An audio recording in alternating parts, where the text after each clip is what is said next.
right, you guys, welcome to the inaugural episode of The Final Callouts.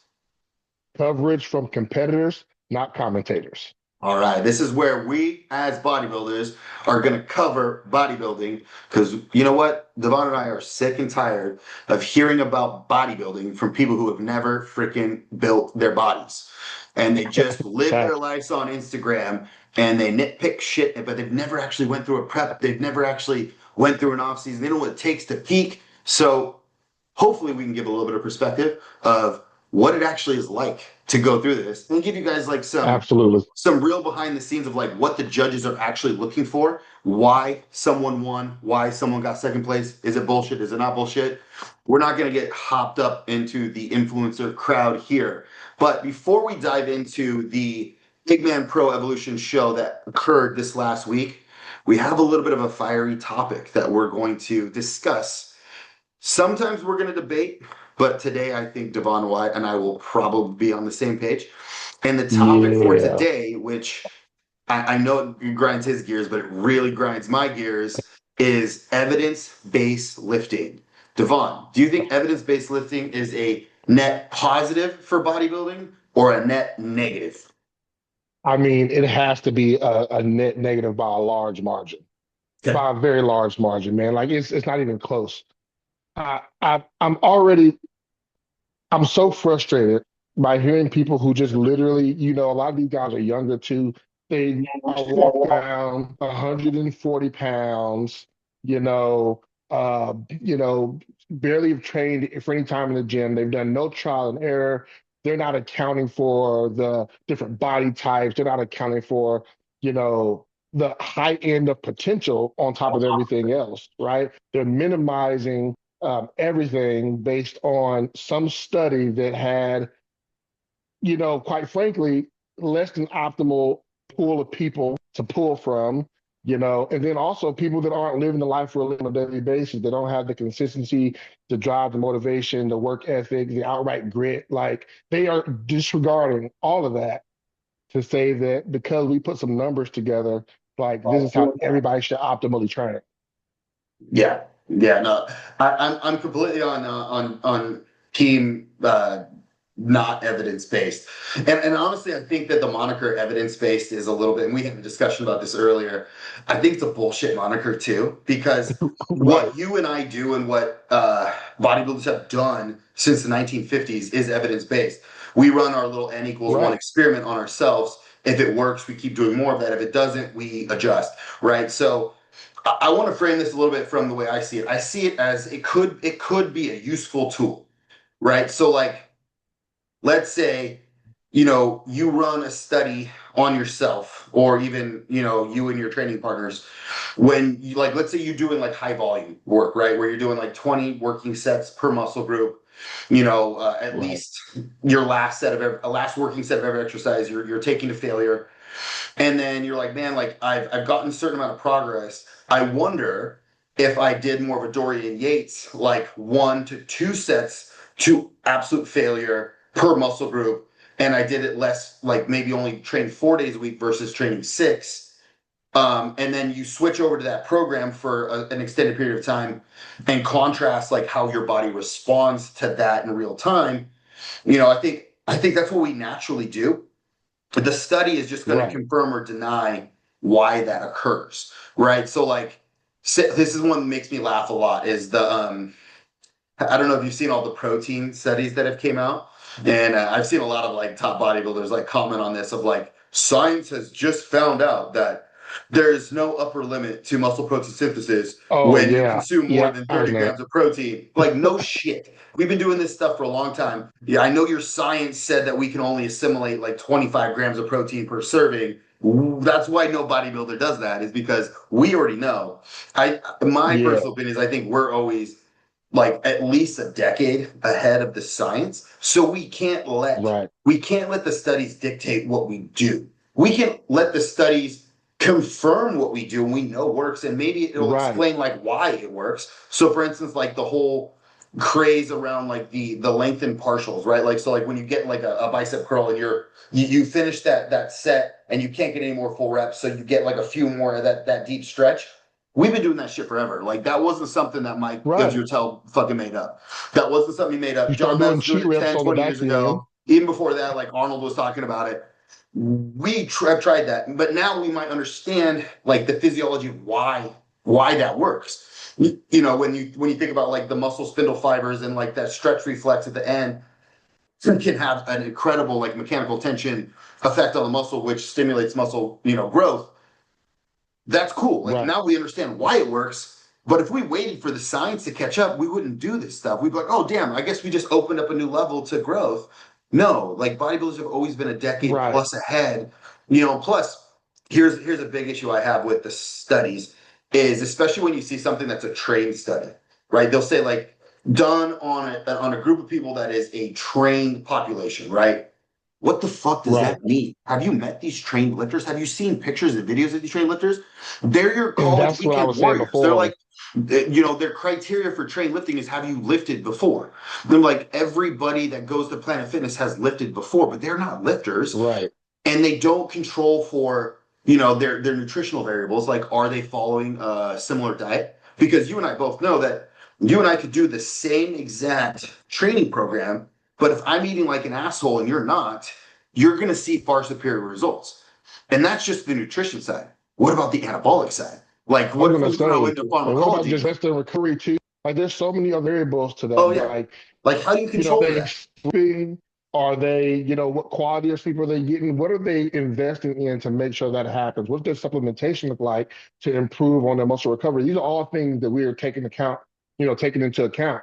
And again, there's no way we can control for all those variables, which is another reason why I feel like this is a net negative because they're taking this some extremely small pool and then they're generalizing it and saying that Mhm. everyone would fit for something this way, Yes. right?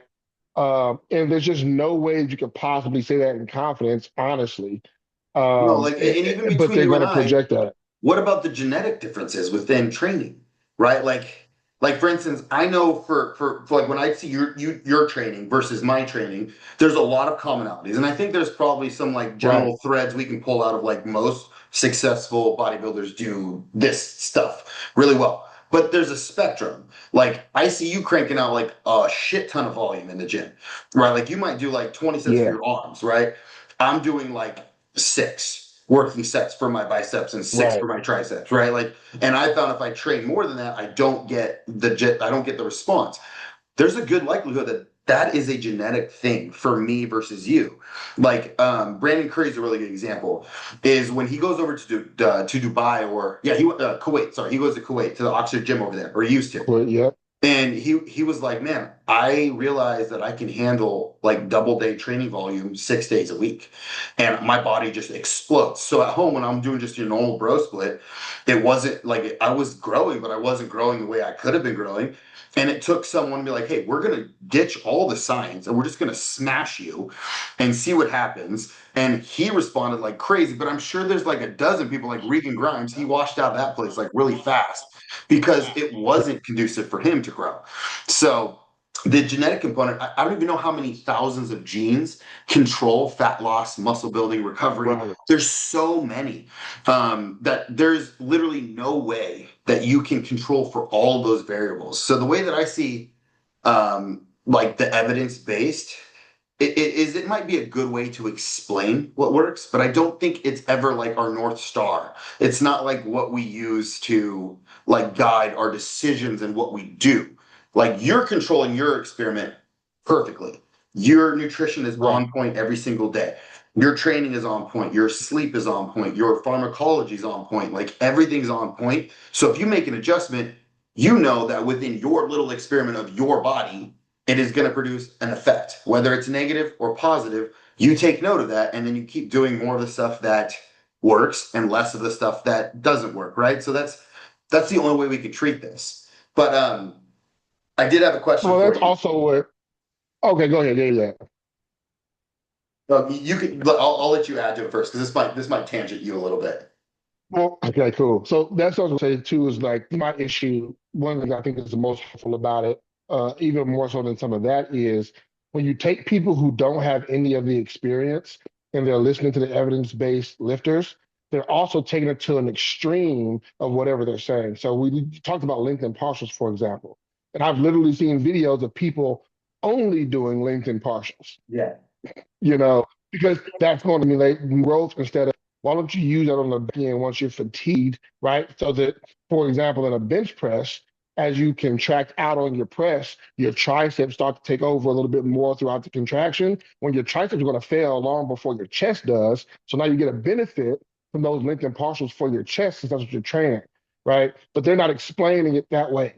They're just talking about this fact of the LinkedIn partials. And some people are like, okay, well, let's just do LinkedIn partials. Meanwhile, it's like, well, you're not cultivating growth across your whole body, because once again, there's a reason, it's a compound move. You want to use it as such. you know, I think that's really harmful too. I mean, you take any of those variable things that they discuss.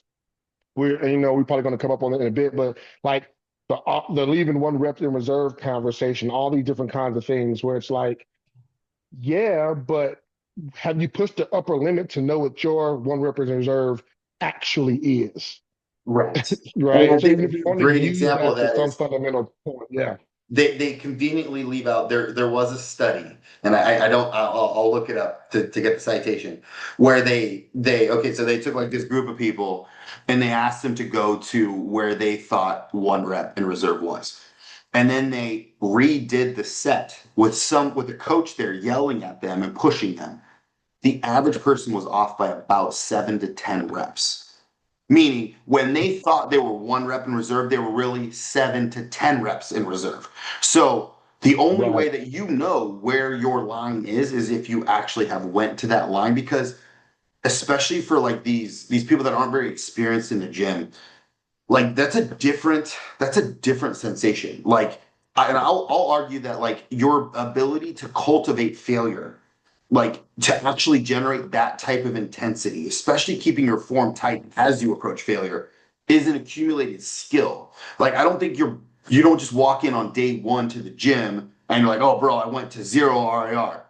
No, you don't know what the F zero Right. RIR feels like, because you like my ability to push to failure when I first started within the first few years. I would look at that and be like, that's a warm up set now, because I know my ability to push deeper into a set has gotten so much better. And I only would have cultivated Right.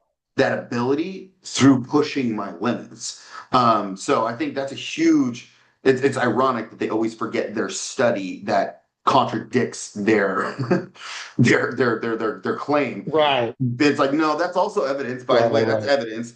And the other thing that really drives me crazy, this is getting on my question, is what are the few things, or like the top three things within that, or words, buzzwords within the evidence-based community that drive you crazy? But for me, I really can't stand the condescending tone that they have when it comes to Oh. bro, like even the word bro, which Oh. we embrace bro as like, no, like that's a good thing, but like they use it as like, oh, that's Yeah. just bro science, or like fucking meatheads. They just do it for vibes and like anger issues. And it's like, is that why we're all about 40 pounds bigger than you?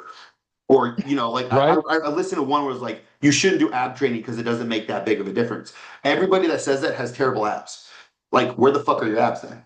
So like maybe it Right. does. Maybe it does. Maybe because you ran that one EMG study on your abs doing crunches and you weren't able to get like a crazy response in an 8-week study, that is that gonna invalidate like like Sergio Oliva, like not senior, not junior, but Arnold Schwarzenegger, all these Yeah. people who spent a lot of time doing their abs. Or let's contract like JoJo at the gym, right? Like he's a men's physique guy and he Right. does a Yeah. Yeah. shit ton Yeah. of abs. Guess what? He's got a phenomenal midsection. So like when I train abs, I think about Crazy men's physique. abs. I'm like, those dudes train their abs like crazy every single day.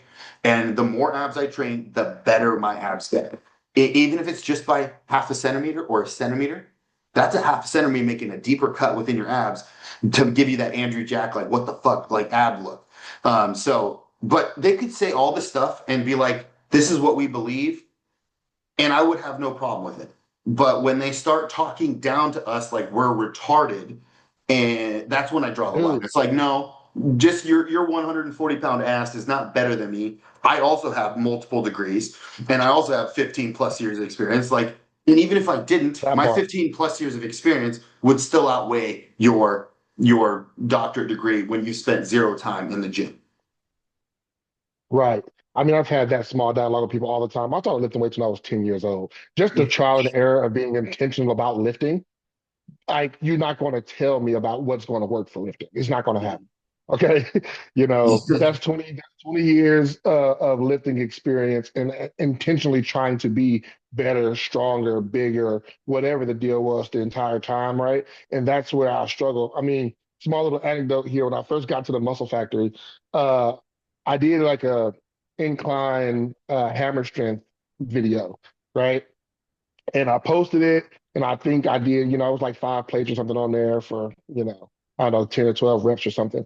And somebody messaged me in my DMs from the gym. I won't say names, but he was basically like, if you really slowed those down more, you'd create more stimulus for growth. And I was like, per capita, I'm the biggest guy in this gym Like, next to have you maybe seen my I'll do chest? it. Are you serious? Like, Yeah. It so would be it one wasn't thing if you had a weak body part, like if your chest sucked and maybe you right. had like some crazy delts and triceps because they took over. Okay, maybe in that case, okay, maybe you should evaluate what you're I doing. should listen and readjust. Yeah, yeah, But yeah. like we can talk about form all day long, and I think form is important. I am a little bit more on the slower side, especially with like eccentrics pauses. But to say that there's no value in explosive training, Right. it's just not true. For one, your fast twitch fibers are the ones that have the most The potential for big growth, bubbly round and lips. Yep. they don't move slow. They don't move slow. They're explosive fibers. And every big motherfucker that I know, they know how to move that weight fast. And I think that's part of hypertrophy. It's not just the slow, like, I don't know the right term for it, but the person that's like doing like the one arm like Nautilus row with like a quarter on each side, and they're like, oh, And I can feel that lat like squeeze so hard. I'm like, yeah, but you have right. no fucking weight on the bar. Like, there's no tension there. Like, the And booty that's the bands will give thing. you an ass burn, but it ain't gonna make your legs grow. Like, burning Right. is not synonymous with growing.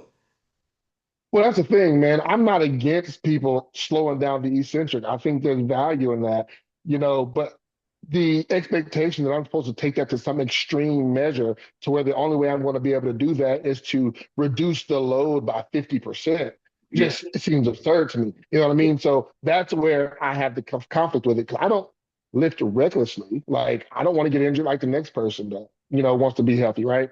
But it was just like one of those things where you take, and this is again my concern, somebody who doesn't know the fundamentals of, like you said, the quick twitch fibers, or just going in and lifting hard, like full throttle effort, like putting that on the line first and then fine tuning that is going to take it to an extreme where, you know what? Instead of thinking about having a 3 or 4 second eccentric, I'm going to have a 15-second eccentric because that's what people are saying. Yeah. It's creating more And it growth. hurts So like now hell, I'm going so to it's got do to be better, right? right, Wrong, wrong. exactly. Or else we'd all just do wall sits and have huge quads, right? Like, because you Seriously, just like that's life a is easy. infinite like eccentric. You're just like isometrically holding it there the whole time. Yeah, I Exactly. think if I had to order it, like if you're a new lifter or you haven't put your reps in the gym, I would rather someone learn how to train hard first and Hmm. then pick up the technique as they go. Because when you begin, you're too fucking weak to hurt yourself anyway, right? Like, it's Right, only what, like, I'm sure, because the reason I go slow, or I shouldn't say slow, but I pause at the bottom, is because I've torn this pec, not off the right, bone, but like I've torn it a couple times, and that was back in my powerlifting days. In powerlifting, you can't move heavyweight slow, or it just doesn't move.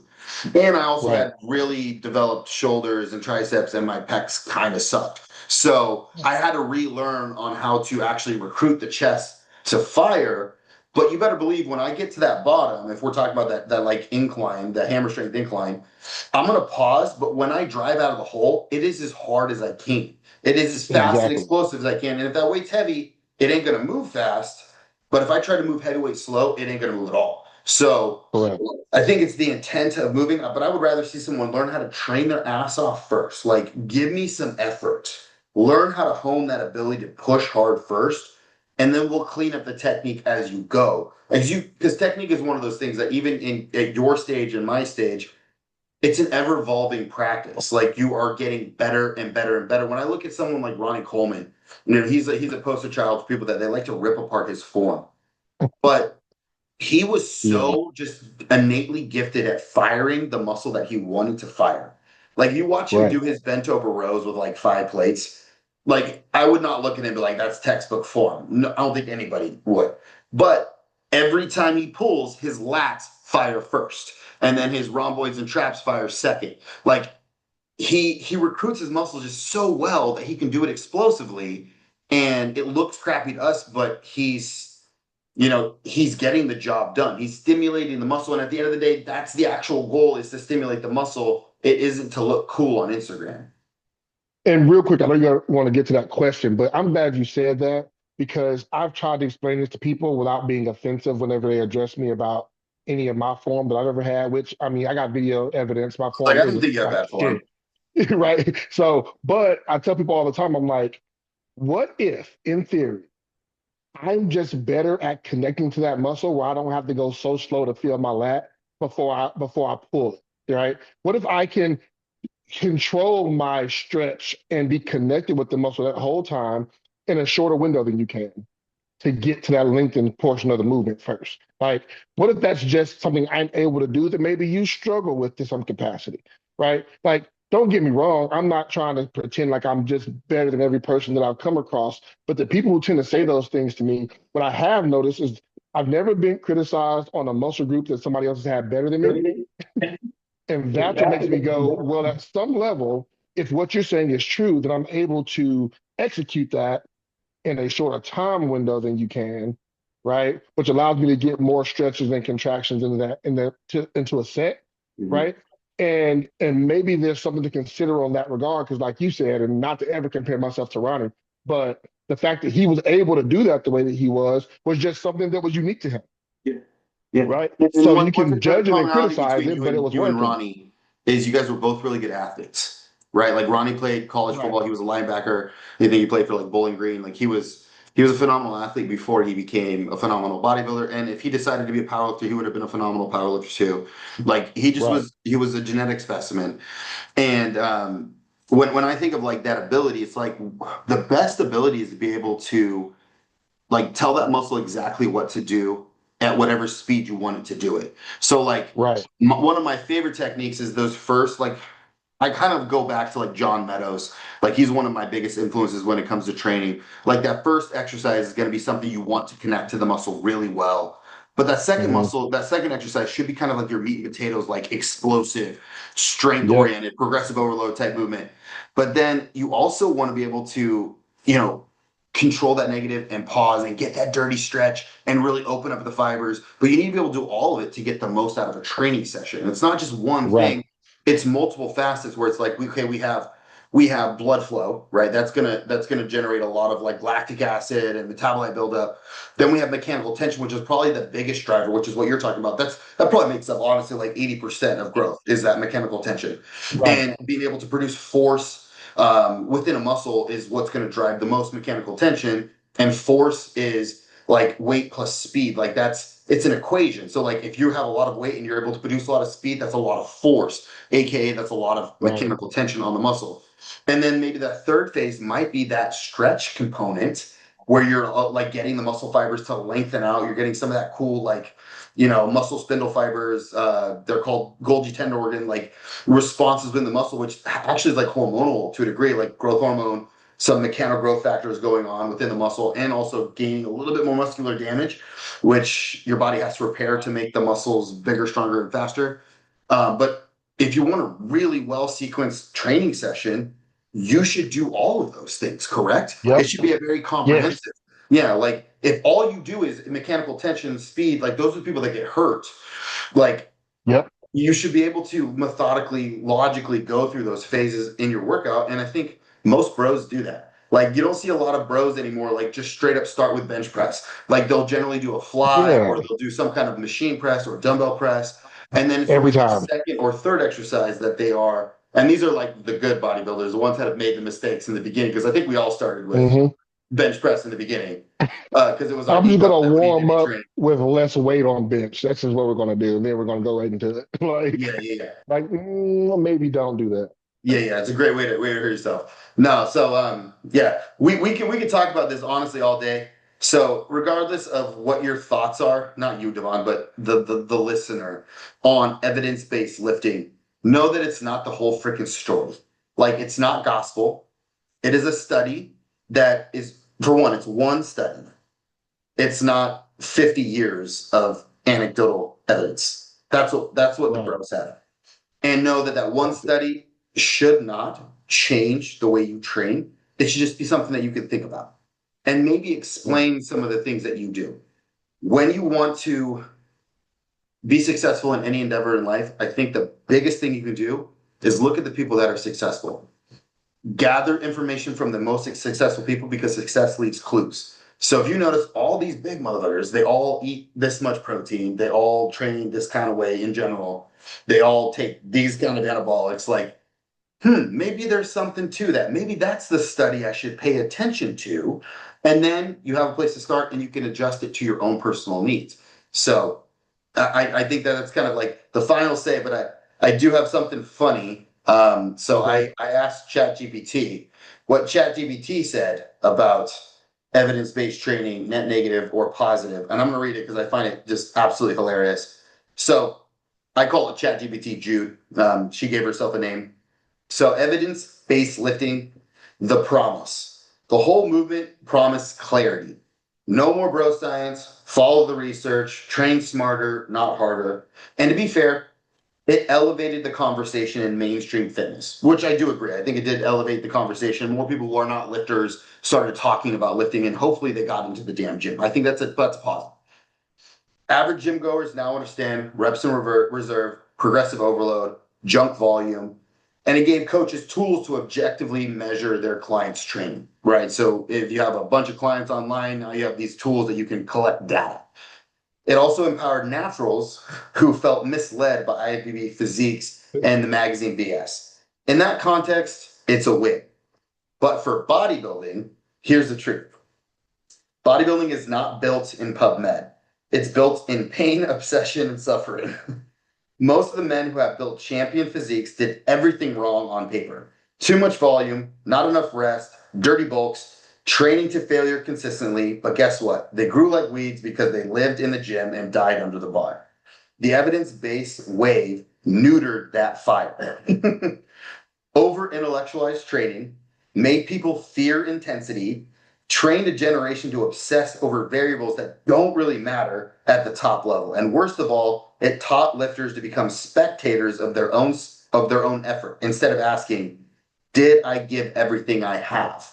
They asked, was that set the right RIR with an optimal SFR? Come on. So the continuation is, will the evidence-based lifting continue to grow? Honestly, this is what Jude said. The peak has already passed. We're already seeing an overcorrection towards intensity. Think Sam Sulek, Horse MD, and the Dorian revivalism. A growing resentment of sterile lab coat lifting, which is what Devon and I just talked about, and coaches shifting their messaging from optimal to hardcore again. People are hungry for rawness, pain, and grit. Evidence based will survive, but as a tool, not a torch. It will be one Yeah. framework among many, not the entire belief system. Final take, bodybuilding isn't about what works on average, it's about what breaks the mold. And the guys who break the mold don't give a damn about what the literature says. They give a damn about what the mirror says. Use the Yep. research, respect the data, but at the end of the day, you better be willing to bleed for it. I don't know if either one of us, we could just skip this whole segment and just have ChatGPT answer it because Yeah, that was solid. she did a phenomenal job. All Thank you. right. So do you have anything to add to that before we jump into the NPC and the pro seed? No, just to say this, like, guys, look, this isn't like to just bash people who are out here trying to get fit and they're going through the channels they can to find resources. We should be using all of this, right? But let's not take any extreme measures over things that actually haven't shown the evidence in the top level physiques. Just to go over a little bit some of what Tim just said here, which was like, look at the most successful bodybuilders and within reason, try to replicate what they show on a consistent basis. And as we get more information, We're all going to use it. Believe me, if a magic pill comes out, there won't be one of us that are in this sport that won't be on top of it. Okay. I will So take that if tomorrow. Yes. you know And what I mean? we'll So probably take too much of it is what we'll probably do. I'm gonna double, triple dip just to see what happens. But Yeah, again, yeah, there we go. We're back to trial and error. We're going to figure it out what yeah. works best for us, right? So keep that in mind, guys. This isn't necessarily meant to just bash people who are out here trying to, find their way in fitness, but it's to say, hey, take a little bit of heed from those of us who've been actually doing Yeah. And also don't be a dick. Like this it. angst comes back to the way that the evidence crowd talks down to bodybuilders as if we're stupid. And I just don't Right, like that. It irritates the crap out of me. And I understand y'all get off on like your PhDs or whatever. But Devon and I would argue for the vast majority of bodybuilders, we do not give a shit. What we give a shit is about what wins on stage, and that's it. So if you told me that right, eating green M&Ms was scientifically produce optimal results, we're like, well, where the fuck are the people eating green M&Ms that are winning shows? Oh yeah, they don't exist. right. So we're not going to do it. I might try it in an off Right. season just to see, but like we care about actual results, not what a paper says. All right, so let's dive into to the shows. We had a couple cool shows this weekend, and hopefully we have Yeah. a few hot takes. So right off the bat, I wanted to go over this because I thought this was really cool, or I should say cool slash also a little bit concerning. So these are the results A of little eerie. the Mr. Big Evolution, the Portugal Pro that just happened. This is the open class here. So we had Rubiel won with straight firsts, judging finals. Bruno Santos, second place. Third was Nathan De Asha, which this is a little bit of a controversy here. And then we had Fabian Mar, who was actually a classic Good physique guy job, Fabian, dude. who decided or found out that he was not as tall as he thought he was. So he ended up doing open, ended up freaking taking fourth. And I was like super impressed by him. And then Antoine Loth and then Joseph Kvetin, who I consider to have some of the best shoulders in IFBB, rounded out the top five, Mhm. I guess top six. And obviously there were some other people on here, but we're just mostly going to focus on these guys here. So before we jump into that, I want you to take a look at these scores. Do you notice anything out of the ordinary here?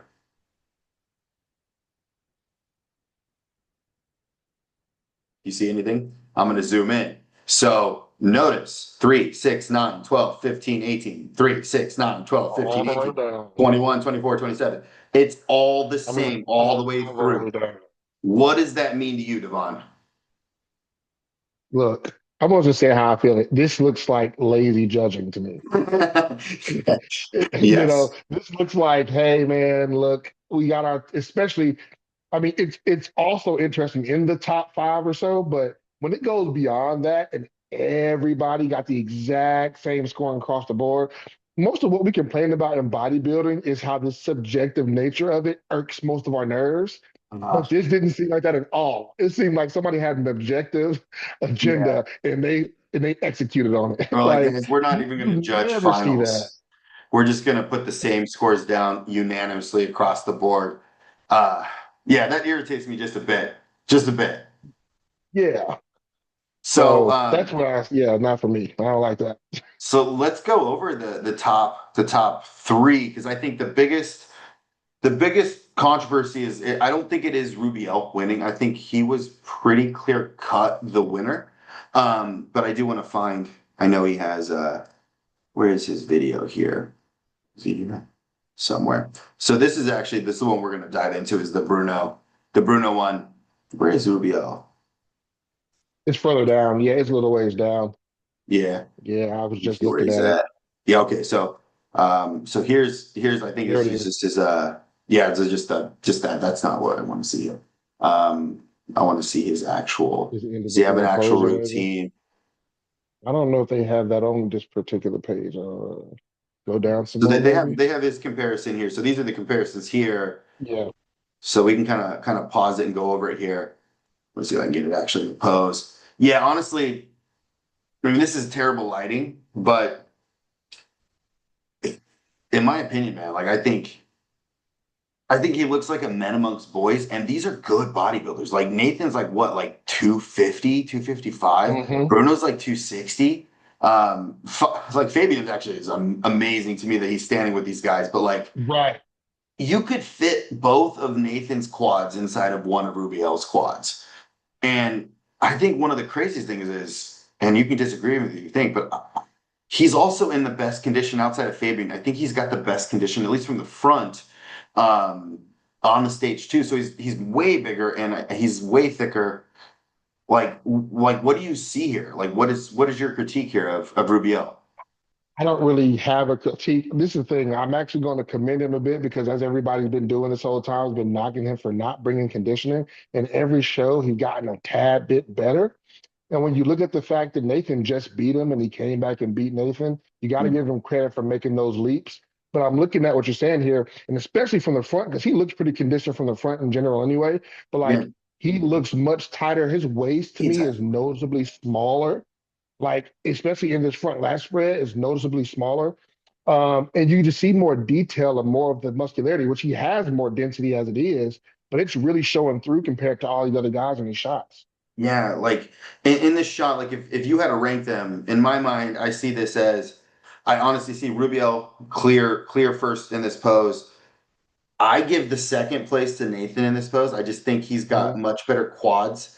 And also even just like the development of his shoulders and arms.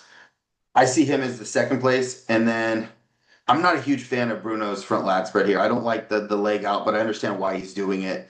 You know, he's got very flat or straight up and down legs, so he's trying to create the illusion of some type of X. But how do you see it? How do you see it played out in this pose? I see the exact same placement that you're talking about. So Rubiel, Nathan, and straight into Bruno and then He's Fabian. So Fabian's actually got probably one of the nicer shapes here. He's like the more he's just not thick enough, but he has like great I was balance. going to say that. I was going His to say quads are great. he almost could have pulled a third. He's just not dense enough in the shot. He's just not thick enough Yeah. for open. Yeah, his chest is a little So flatter. But honestly, he's got a better taper. His quads have crazy sweep. They're actually probably the most detailed on the stage, honestly, too. yeah. So I So wonder if they go into the other poses here. you should see a couple. I don't know if it goes through every one, but we should see a couple.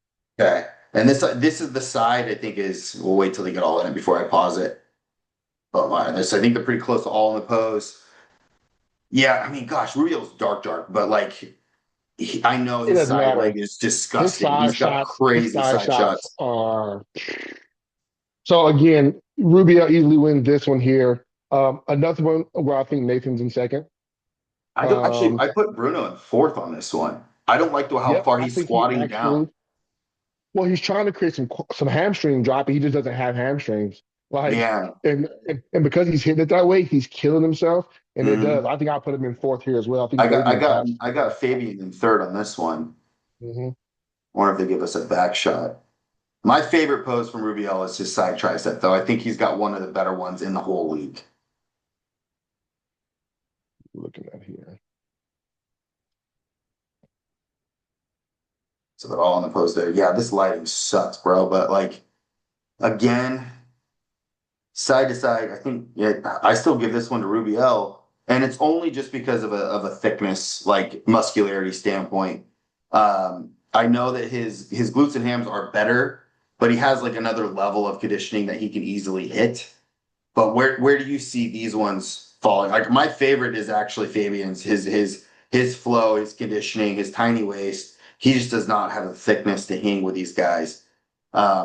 How do you see this So one? again, if we're talking about our favorite, because I love shape on a bodybuilder, I'm with you on that, but I still think in this shot, Rubiel still wins it just because again, he's just so massive and still shows a lot of muscle density and detail actually in the shot compared to the lineup he's against right now. But I Yeah, might actually put Fabian, and this is interesting for me, in second because I like how he's hitting it over Nathan. Nathan yeah. squatting his legs is killing me, Way too far. Yeah, he looks like he's riding a horse. you know. And And then look how wide Fabian is, though. Even though he doesn't have the crazy thickness, like his clavicle width here is crazy wide. It's wider than Bruno's. It's not wider than Nathan's, but the but drastic his difference waist between is smaller, yeah, right? the taper is So crazy. and he's actually got a decent quad sweep going there too. So, Yeah, and and that's what I'm crazy saying. hamstrings. His glutes I are the only ones almost up there that are like dug out. dug out. Yeah, So I'd actually give him that second. He still can't overcome the size of Rubiel there, but I'm putting Bruno on fourth for sure on the fourth shot. this one. So you got Rubiel, Fabian, Nathan, and then Bruno. And Mhm. if Nathan was standing up a little bit more, um, I think he would be second in my mind. But the fact that he's squatting down, it makes his torso look longer to me. Like, because he already has like kind of a length, like a pretty lengthened torso, and he needs to do everything in his power to keep those, like, keep the balance a little bit. Like, do you remember when Nick Right. Walker first came up, like his first pro show when he did the Chicago Pro, and he think he took like fourth, and he used to hit that front double, and he would get really tall, and his hmm torso is really long, and his legs are a little bit squatty compared to his upper body. And then I think it was Jansen. Somebody fixed his pose and was like, "Hey, bro, bring it down a little bit because he has crazy abs." And one day they're like, "Oh, he's balanced now." But it was just the hmm way he was hitting the shot. I think if Nathan just didn't bend those legs quite as much, like took out maybe 30% of his bend, he would look a significantly more aesthetic in this pose. I agree with that entirely. Let's see if we have any more here. So we're going to do kind of a deeper dive into the Nathan and Bruno controversy here. So back lat spread. All right, who do you got in this one? This one's a little tougher. I think this one's a little tougher. This one is a lot harder for me. So, uh, okay, I'm gonna start by saying I don't love any of their backlash No, spreads. it's none of them are my Okay. favorite. And so because of that, I'm still gonna go top to bottom that Rubiel takes the shot, even though I don't love Size. all of them. Yeah, he's just so big and thick and dense in the legs. The legs are complete without the gaps. Then I'm going to actually go Nathan second. Okay. I want to say this because again, I don't like how he's doing his legs, but he still has a quad sweep and the adductors are thick, and he still has conditioned hamstrings and glutes. Yeah, he's Now, still pretty this hard. next, yeah, he's still very conditioned. Now, this is actually interesting to me, and I'm glad we're looking over this because the fact that he ended up in second is getting even more interesting in my mind. But Bruno right now, density in his back is great, good width, but there's no balance top to bottom. There's no quad sweep. He's very straight legged, Yeah. and his legs feel so incomplete that I almost prefer Fabian's rear lat spread over his. I think Fabian Um, is the only one hitting this pose properly. right. Like he hits But these poses again, like a classic guy. He hits these poses very well. Um, the only thing I can say to Bruno is if you look at like the gaps here between the arms and the torso, like Bruno's that's what I'm saying. hitting this a little bit differently, so he's actually closing off that gap a little bit more, and it makes the illusion of thickness a little bit more pronounced. But I don't think it's enough to overcome the fact that there's nothing going on down here. It's like just very Well, it wide almost and makes it then straight up worse. and down. It almost makes it worse because he's so imbalanced now. Like Hmm. he is wider and he is denser. He's hitting it to where you can see more width in the lats and more density in that lower lat to lower back where he got his fingers, his hands tucked. But it's like that looks so good that your legs look so much worse, like comparably. So that throws the balance off for me. And again, this is a personal preference that's bodybuilding for you. But I like the smaller physique that's more balanced and still has great shape and everything. Well, and at And the end so of the day, like I know muscularity is a big part of bodybuilding, but it's not the only part of bodybuilding. it can't be the only thing we're looking at, Shape, you know. balance, presentation, symmetry, like those all matter a ton as well. So So, so like, yeah, final verdict, you got Rubiel first, you got Nathan second, you've got Fabian third, and then Bruno fourth in this one. Okay. yep. Let's make the next argument a little bit harder then. Now, guys, bear with us. This is with video content. We were not there in person. This lighting is not great. We're going off what we're seeing right now.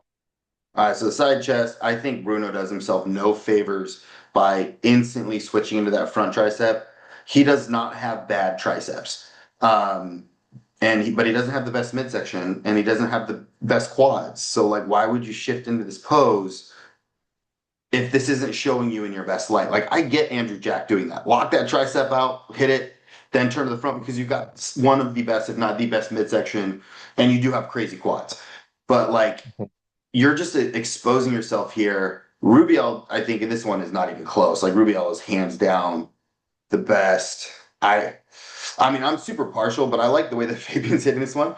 But before he moved, I would have had Bruno second in this pose, but he moves too fast. He moves too fast from one pose to the next. How do you rate these ones? I actually agree with you on that. I'm actually going to go. Well, I agree with you that I have Bruno in second, so it's going to be Rubiel, Bruno, and then I'm still going to go Nathan third, even though I do like how Fabian's hitting it in the shot. But Yeah. when he turns to the side like this, he shows off how little density he has compared Yeah, to the, me. the thickness, the thickness is always exposed on the side poses. Like You if you're know, not thick front to back, you can have crazy shape, and he's hitting this as good as he can hit it. Like you can have crazy aesthetics, but like, oh my gosh, like just he's half the size of Nathan and Rubiel in this post. right? Yeah, Like it's not even close. That chest, like look at their chest from the side. That backpack, he's not rotated really well. You can't even see, but like they're so dense. Their shoulders are so you big talk about around Nathan. compared to, yeah.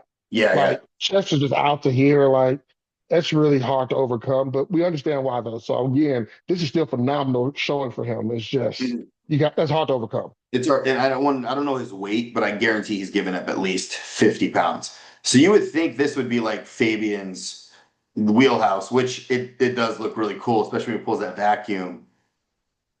I still give this one to Rubiel. I still give this one to Rubiel. I actually like his ab and thigh, especially with him being a little bit tighter right now. Yeah, and Like he's it got really just good nails it. abs.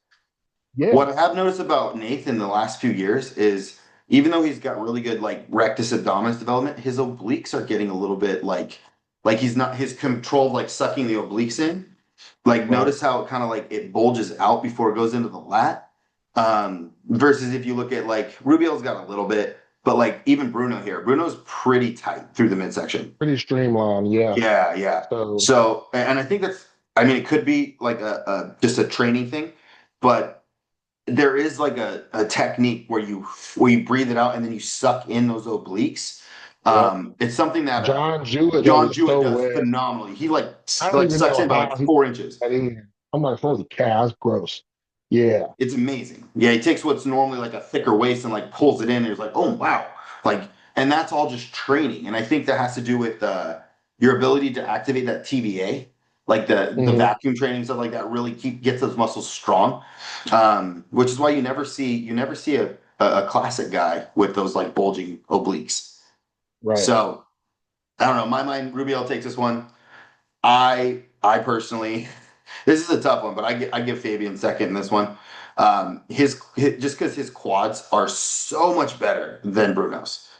But I have Bruno third, and then I actually have Nathan fourth in this one. This is how I rank it.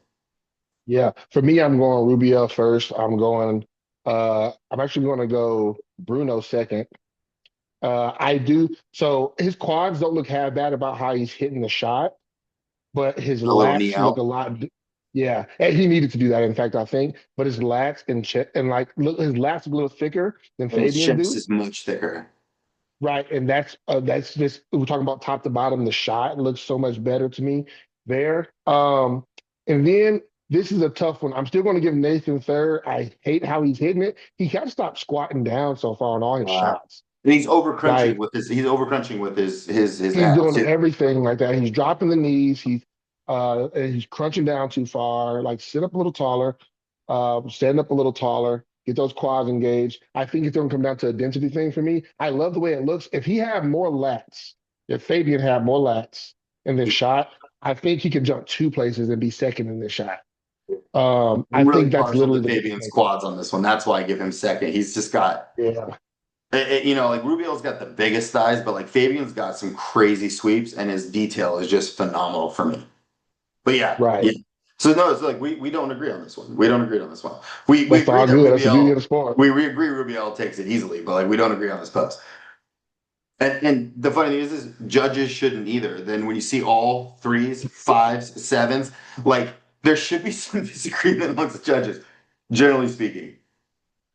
Just never seen it. We have so much conflict in the sport about that. Well, it is a But today, subjective well, sport, so let's let them get all get into it. Up, I they're overshot moving around a lot. overshot it. They It's weren't hitting okay. at the same time. I think this one's pretty obvious. I think Rubio has this one. Um, who do you have a second? This one. I have I a have. I have Nathan second in this Yeah, for I was gonna me. say I have Nathan second in this one, and then Bruno, and then this one. Even though he's got a lot of lines, this is the most It's muscular. yeah, you There's a got to reason be they don't thick have and this in built. classic physique, is because it's not a classic. It's not a classic pose. Yeah. Right. So overall, if you were placing them based on just because obviously judging isn't just based off of the eight mandatory poses. There's other elements to it, but based on just the poses, where would you place these people? I think I got Rubiel in the clear first. Um, I have Nathan in a pretty definite second. Third and fourth is actually kind of interesting to Closer. me. Now that we've looked over some things, personal preference here, not like I'm probably going to have Fabian edging out Bruno, actually, Oh just wow. barely. In third, I get that it's bodybuilding, but I'm looking at it and I'm going, since it's bodybuilding, since we're going to go there, then you can't be on stage with a classic guy and your legs are bigger and better than he is, you know? And everything else was close enough to where I'm just going to, I mean, 1 point swing potentially, where it's like, y'all probably broke even on shot to shot, and I just prefer his physique, Yeah, so you I kind of know? have it the opposite. I have Rubiel. I have Nathan. Again, I had Nathan as a strong second. I do have Bruno in third, but like with you, but just the opposite argument, like a 1 point swing. But in the way that I would rank it is that there's just too much thickness for Bruno. Right. But I think the one thing that we both agree on is that Bruno wasn't second. And so if we scroll up to, I think we have some comparisons here It of was just Nathan and just Bruno first. Nathan and I thought I saw it earlier. Here we go. Yeah, so these are actually some stills, which is cool. So some actual stills, which is going to give us better lighting. So this is front lat spread. The actual results was Bruno did take second. Nathan got third. There was some thoughts that maybe he was getting a little bit of wrist slapping for talking shit on the judges at Dubai, which I thought was Mhm. ridiculous because he took like what, fourth at Dubai? He wasn't Right. even Like, what are we close. talking about? But based on these poses, and these kind of actually show, I think, Bruno in a little bit better light. They Not do. ironically, but like actually like highlight a little bit more what's going on there. So his legs don't look half bad the way he's kicking that knee out. Looking at the front double, these are a little blurry, but yeah, I still give the front double to Nathan. His quads are just so much better. I don't like the way he's hitting it, but he's got better adductor, he's got better quads. I mean, he got better arms too. The Like, only thing he doesn't have I, is he has a longer torso, but he's always had that. It's not like he's got a tinier waist. Is there anything that he wins over Bruno in this pose? Or sorry, doesn't win in Bruno's over this pose? no, I think, I mean, every muscle group is better. Even where it comes down to his chest, and maybe it's just where his origins and attachments are in his pec, his chest looks fuller than Bruno's. Or maybe that he's not contracting it. Like Bruno's Yeah, contracting his pec up a little bit. But like, I think he wins every part of the shot. Legs are better. Waist is long, but it's tight and small. and it's still Lats very are a little detailed too. better. Right. And his biceps and triceps are just better and more detailed. Ridiculous. It's hard to believe Yeah. that he's torn both of those freaking biceps, dude. It's Yeah. crazy. Almost helped him, I You think, would you maybe. would Maybe never. Now rolled he's got like little that short, like peak higher up or peaks, like something. Arnold. Yeah. Yeah. Side So, chest. Bruno's looks pretty good in this post, but I don't give it to him. I give it to Nathan all day, every day. He's okay. thicker. He's I harder. think it's dramatically Nathan destroys him in Yeah. the shot. They don't And, get and with the like you were same mentioning angle. before, it looks like he might be a little bit not quite scaled in this photo too. I think this Right. photo is a little bit advantageous for Bruno. Yeah, they scaled Back. him up some. Okay, I so there also is like there is that a little shot. bit of redeeming quality in this photo. I don't like his back shot, but he has pretty damn good hamstrings here. Um, but I again, still look at it like this completeness of the leg. I'm glad the hamstrings are dug out. They still yeah, got good quad sweep here. but he's got some Um, thick ass legs, man. Like he's got some and thick that's ass all I was going legs. to say. Quad sweep and the adductors coming together. But more so than that, that's pretty close. That's an apples oranges like thing. The upper body, the back. I think Nathan's lights out in this shot. In his triceps Like, too, man. Like his triceps hang. His are a little bit more straight up and down.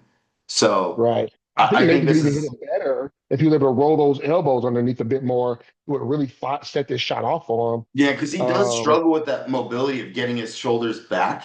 So, and Hmm. you can see when he hits the pose, he has a little bit of issues there. So this isn't even showing it in his best light. Right. I think Bruno had the same problem, just worse, where Bruno's not even, his lats aren't even open in the shot.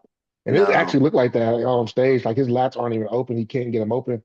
And so I think that it's pretty lights out. The lower bodies are pretty close, but I think Nathan's back, delts, arms crushing. Yeah, and from a development standpoint, I don't think the lower body's close. I think he's got good detail and Right. good skin tone, but the thickness here, front to back, the sweep, even the Right. calves. Like Bruno's got decent Yeah. calves, but like I think Nathan just it's just not even close. It's a lights Back out lat shot. spread, he's not open in this photo. Like he's not open in this at all. I've seen his lats so much more open, but Yeah. even his terrible hitting of this pose with the horse riding. Um, it just like this looks like not to be mean, but like there's not a lot going on there in the bottom. Like His legs just aren't present. I mean, they yeah, didn't show up for the fight. And like he can't hit these as good either. And I know that like we talked about this before between like our back doubles and our back lat spread, the way you have to like get the back to round in certain shots. He yeah. does a good job of his back here, but it almost like whatever he has to do with his hips makes the legs worse than they were on the back double. He's leaning back a shit ton. You can see right just the shadowing here, how Right. far he has to push his back. Mhm. Nathan could actually push back a little farther. He probably And should, he's not right? fully open here either. I wonder if it's a bad photo because even in those comparisons we were looking at earlier, he had a better lat spread than this. So I wonder if this photo is Oh just not yeah. a very flattering one. But I think this one's a clear Nathan pose all day, every day too. I do too. I think even if Bruno were to get the upper body, the complete picture is lights out. Yeah. This one, I agree with you on your initial assessment. I like Nathan in this just significantly better. Yep. He's just Yep. got I it's more of just an X. Bruno's got some cool stuff going on with his obliques and serratus there, but like Nathan's abs are just as good. He's got an actual quad sweep going on. And he hits the pose wrong and he still looks wider. well, that's the thing that's crazy. His lats are still flaring like Yeah. crazy. But this is the thing too. They also caught him in this particular shot where he's not bent over as much, so we see it. It looks better than we Yeah. saw in that video we're just looking That at. video, he was much more hunched over. Right. But we're talking Yeah. about the quad separation, the size and the depth of the quads, the sweep, the adductors. Like, Mhm. and again, the scale is kind of off. Nathan looks bigger than him in general in this shot, on top of having all that detail showing, you Yeah. know. Yeah. So I'm Uh, giving Nathan that night out. And not even close. and not even close. So if we look at all of these poses here, is there any that you give to Bruno? No, I don't give him one. So do you think that this was a little bit of a bullshit judging decision? Listen, Do listen, you look, think they're hating on Nathan? I'm gonna say it like this. Look, man, when people start saying things and you feel afflicted or offended, even if you're trying to be as fair as possible, something in your subconscious psyche is not going to like the person. It just is. That's the human nature We're of humans, judging, yeah. right? Like, and after Nathan went on his like tirade about the last showing, and especially when he started naming names of certain people that were like, no way, dude. Yeah, Like and don't he's talk about hilarious. William Like Bonet. Nathan will He's just loved by say everybody. he'll just say whatever. Like he doesn't care at Right. all. Like he'll just like pop off and just say what's on his mind. I love that about him, but it gets him into trouble, I think, sometimes. Well, there's a fine line somewhere, right? Because you have your Nick Walker version of like, I Mm. think I'm the best, but I'm not talking shit about anybody else in particular. I just think I'm the best, which you love and hate, but it's like we're bodybuilders. I better believe I'm the best when I step on stage. What else Yeah. am I supposed to do? Right? Like, cool. Nathan gets afflicted and is like, I should have beat so and so because his back is shit. Like, oh, whoa, Yeah, calm he'll down. straight up like talk crap. Yeah, or like these judges, they can't stand me because I'm black. Or like, he'll Or say like some stuff whatever. like that. And Like, he'll do this. They always do this. I do the same thing every time I step on the stage. This particular judge just doesn't. Steve fucking hates me. Like, whoa, leave Steve out of this. Like, well, that's my advice. But do your thing, man. So nah, yeah, I think this was a bit of a slap on the wrist. Like, hey, man, you can't because you also got to think this is not that's not professional, man. This is a sport. Everybody's coming out here busting their ass trying to be their best, and you're degrading not only the other athletes but the judges directly by name. Like, come on, dude. Like, and look, and I would say I feel some sympathy for that, but in every sport it has happened. Basketball players go through it yeah, too. You run your mouth over here. Oh, who is it? Off the Warriors. Green. Oh yeah, Uh, yeah. he, he's He's gotten a always lot in getting in this. trouble. He's getting in Right. trouble. And because of that, when something goes down, they're throwing him under the bus first. Is this what's He's going the to first one happen to to you, get. man? He's the first one to get attacked. Like first one. Like we're throwing you out the game immediately. Yeah, You weren't even in the fight, but you yelled and like, "Up, you're done." Like, yeah. don't set yourself up for that. But yeah, I think this was may have been a bit of a slap on the wrist, Mm, along with the overall general like lazy judging of like we just got to make a choice to move on. It felt like because mm. again, those consecutive placements with every single person got the exact score in both finals and prejudging, and like we saw when Nick Strength and Power talked about it, like on his channel how they didn't even have really a gap between prejudging and finals. Like it No, was just pretty like much you back rolled to into each back, other. So it's like, okay, well, that we've never seen, we don't even see that at amateur shows. You Uh, know, that's interesting. yeah. So yeah, we both agree there. So I want to give just a couple like honorary mentions here to talk about the other classes. I think this was a little bit of bullshit too, man. Um, Oh man. I'm team horse MD all day long, but he is such a better bodybuilder in open. I don't think, and these are very good shots for him, but I don't think he won this competition. I don't. I really don't. Like he looks flat, he looks emaciated. This guy's hard as nails. Um, he's got some badass quads, but like this is so flat. And knowing what he looks like What he filled should out, be. yeah. That's what I think got me. So And looking maybe he here like deserved to this, win, maybe this not. I'm having a hard time with it, he's a but very this is what kills popular me. bodybuilder. But Right. like this show, this post specifically, I think highlights exactly what I'm getting at here is this is a great front for classic physique. This is a great front lat spread, even though that's not a judged pose. But like this shows the I would just say the pure flatness. I don't know how much weight he had to lose to make the classic cut, but Right. if he and also if he's not pulling that vacuum, he's got a really thick waist. Like it's not very his quads, if they're not full, his waist looks even more like pronounced. I just, and this, I know it's again Ugh. not a pose that is judged in classic, but first of all, I hate the knuckles on the back, behind the back. Like if you're gonna do knuckles, go into your side. Like this always looks Yeah, funky to me. punch in. We Yeah. all know what you're trying to do. You're trying to close that gap because you don't have a spread. But like it just doesn't look good, man. It just doesn't look good at all. His glutes, they're not dug out. He's still soft, but I don't think he's holding body fat. I think he's just that flat. I think he's that Yep. flat. And this guy's hard as nails, man. Like Yeah. No, I don't think he maybe back should have won double, it. not even close, man. That back double's not even close. Like Yeah. I was not a fan of Yeah. this decision. This one actually irritated me more than Nathan getting third. Yeah. Um, Well, and because I'm a Horse MD fan. I like Horse MD.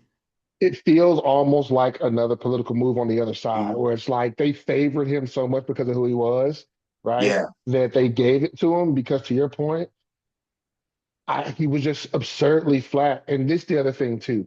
When we're talking about classic physique versus bodybuilding, those overwhelming quads are not even what we're looking for in classic. No, You see look what I'm at saying? Bumstead. If Bumstead's the example, he's got really detailed quads, but they're not like overwhelmingly. In fact, they should be a little underdeveloped compared to the upper body.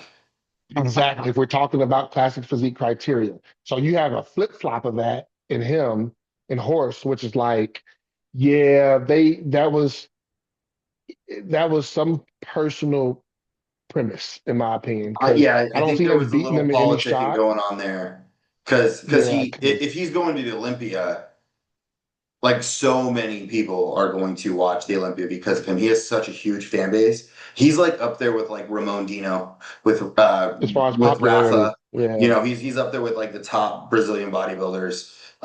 So I wanted to bring that up. And then the other guy is the 212 guy.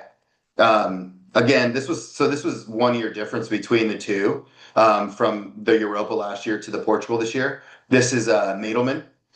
Um, I thought he was phenomenal, man. Like he just looks crazy. phenomenal, just crazy. And I know we had a conversation. I couldn't find a photo of it, but like his back double is probably the best in show, like any class. Oh But yeah. you were saying that you were watching it and his back lat spread didn't impress you that much. he couldn't open it. I mean, it should be there, but it's a mobility issue. Has to be. You Yeah. see all the density, all the tissue, and then you see this back double, and you're like, oh, he just couldn't open up for some reason, And How so do you literally, think he was just scrunched. how do you think this physique goes against that what's that guy's name? The 22-year-old that won Dubai? Oh yeah, so because it's bodybuilding, I think he takes it because he's just so fucking dense. This guy? Like, yeah, because he doesn't have bad shape, which the other guy had really great Crazy shape, shape. Yeah. right? But he still doesn't have bad shape, but he's No, he's got so great dense, he's got right? great shape. And that's why I think if you look at him side by side, it's gonna be one of those things where it's like, okay, we're gonna have some splits on the shots, like, but they're gonna be closer whenever this guy loses the shot than when Hmm. he wins the shot. You see what I mean? Yeah, I'm gonna try to scroll back See if and we can find him. find I want to say his name's like it starts with an N. He's a Patrick Tours guy. And he looked insane though. Like I just want to emphasize that. I love a great flowing, small waist, like flaring lat physique. Like, and You give I'm him, loving man, you seeing give him a more of couple that. years, that guy's gonna be dangerous on the Olympia stage. Like, Oh yeah. is he gonna take out Keon?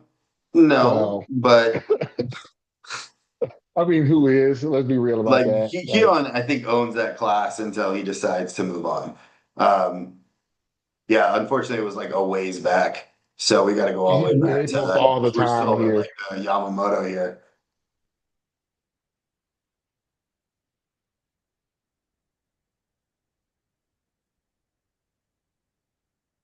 We'll find it. We'll find it.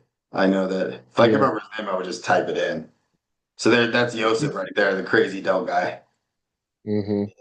Yeah, it's some of the craziest freaking physique I've ever seen. Gotta be getting pretty close now. Yeah, like we gotta get close to Dubai here because there's Tony now, and this Yep. is this is Dubai, so we gotta be close. This is the kid right here. I Yeah, think that's yeah, him. Yep. yeah, yeah. Nihat. So yeah, I see him as like just crazy structure. He does have really good muscularity and lines, but that thickness and density, like you talked about, that's just the That's what factor I of him think. being 22 years old. He doesn't have that quite yet. Exactly. Yeah, That's all. Like right now, it's going to be one of those things where you're going to probably have a couple of shots where they're going to be split decisions. But like that's when you hit those stupid, side man. shots and you look at how dense the other guy is, like, and he has great side shots. Like maybe he'll hit one right here. But Yeah, like, yeah, that, even though you're going to see that density difference, I think that, that'll bring it back. yeah. So yeah, I think when it comes down to it, he's going to come back like, okay, he's going to probably unfortunately lose the most muscular and both the side shots. They may be close, but the other guys are going to be thicker. This is Yeah, a great side chest right there. But I yeah, think it's going to come down to them seeing that density difference. that's and he's actually a pretty good poser for being a young cat. But I'm also foreseeing both of these guys being in the top six. Like, like so they're going to both be up I there, see him being top three. 3 or 4. Yep. Yeah. I mean, honestly, think Yeah. about it. Like we got Keon, Sean, but he just beat Angel, and Angel was third. So like, Right. and I didn't even think it was close. Like he beat Angel. And it might have been not the same Angel, right? Like it might not have been not the same Sure. Angel, but he beat him pretty handedly. I'm seeing him as number three, man. Him and this Madelman guy might be battling out for 3 and 4. But that's what I'm seeing Are we forgetting anybody though in in the 212? 212. I mean, not in the top four conversation, I don't think. I think those are the guys, man. Yeah. Because I think it was pretty definitively like, we talked about like Angel being third last year. Like it was pretty definitively like a Keon show, and Yeah. it was a very, very definite Sean second show. Like, but these two guys coming in, because you remember both of these guys just moved to 212. So Yeah, because like Nihal I was think he was 212 last year, but who came from Classic, no? right. I think you Well, came I in know the classic. Nadelman came from Classic. They both did, I think. Uh, and so either way, like, did what they look like right now? Because I'm looking at them and I'm going, look, honestly, I, Lord forgive me for saying it, but like Sean's gonna have to be on his A game. I think Sean's Like, going to come back with vengeance. I don't think he's going to retake it, but the way that he looked in Prague, even just a few weeks after, since he started working with Stefan, he was a Right. completely different bodybuilder. Well, So he got I a think good he's going to team come too, back because with vengeance. Deshaun's working with Stefan, but he's also Yeah. working with John on his training. Hmm. Like, and John's just the technician with everything he does. It's very meticulous, strict strategy. And I And we think for know that somebody like Sean's a Sean, workhorse.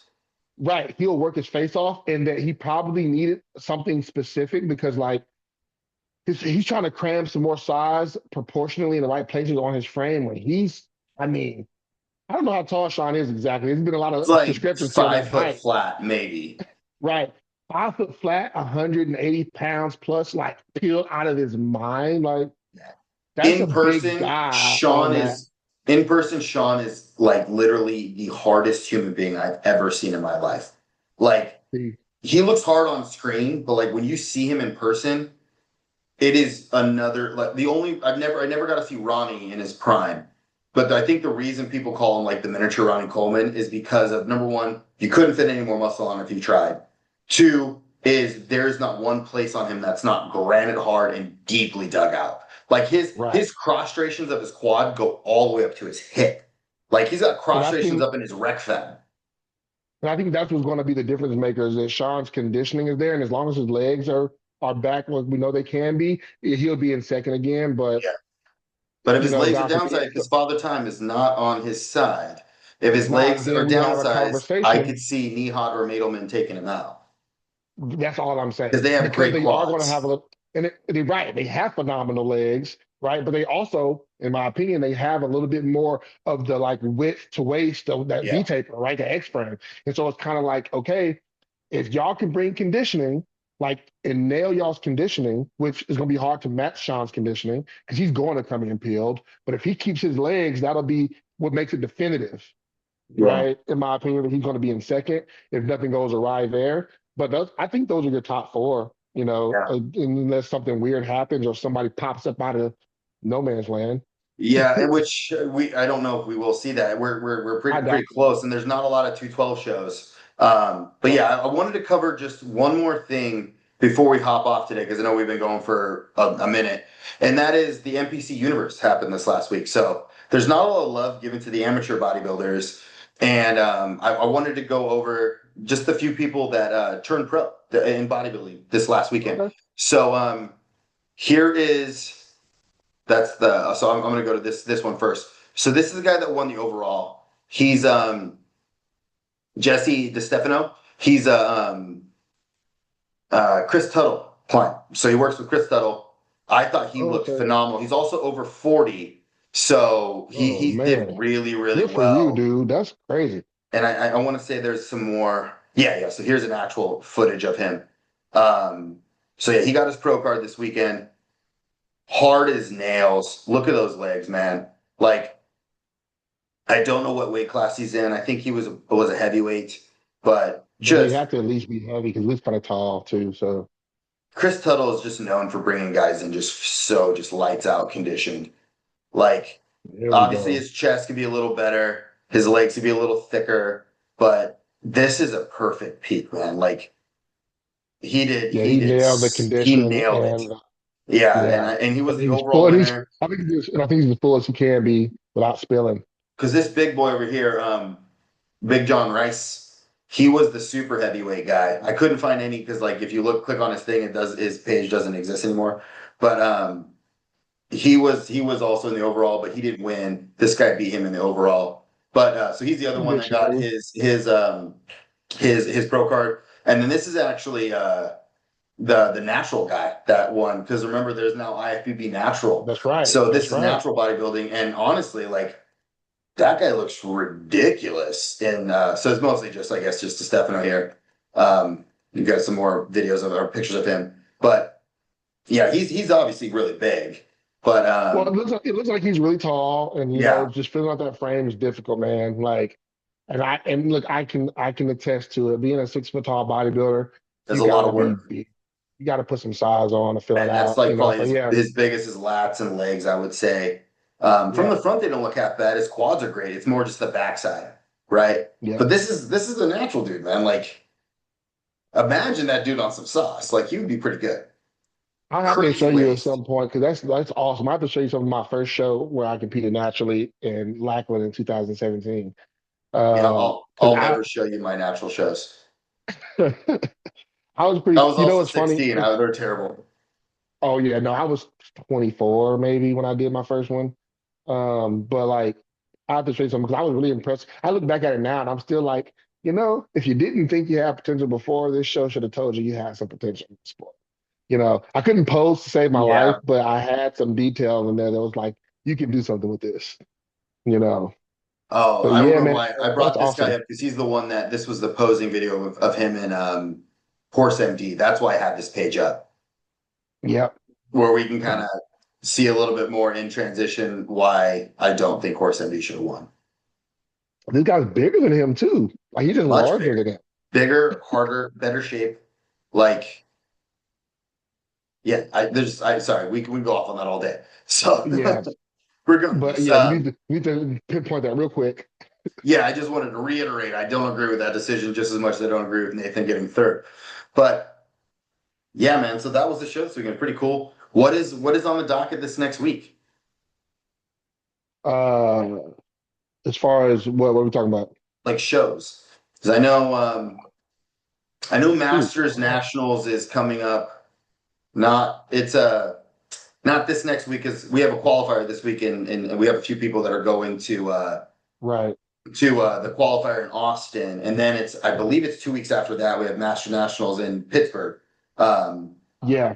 that's the next like Masters, but we have USA's is pretty damn soon. It's the end of this month. It's gotta be, yeah, but it gotta Yeah, be coming up in a few weeks. yeah. So So we'll have some more last year like was in July. pro qualifiers coming up, and then obviously you and I have our pro qualifiers coming up at the end of this Ooh, year. Yours is literally like I want to say 2 weeks after mine. So yeah, yeah. yeah. So But we'll y'all let you stay guys in on posted that for when we get that. close. We'll have some prep Yeah. updates, whatnot. But for the meantime, Devon, do you have anything to say to the audience? Y'all like, subscribe, keep following us. We're Yeah. gonna have a lot of cool content coming out. Like I said, two bodybuilders coming in, like just some meatheads who love the sport, who come in and do our best every day. Check us out and stay posted. We're gonna be trying to be really consistent with our posting, coming out, 2 videos a week. And this is our bodybuilder side of that. So y'all stay tuned.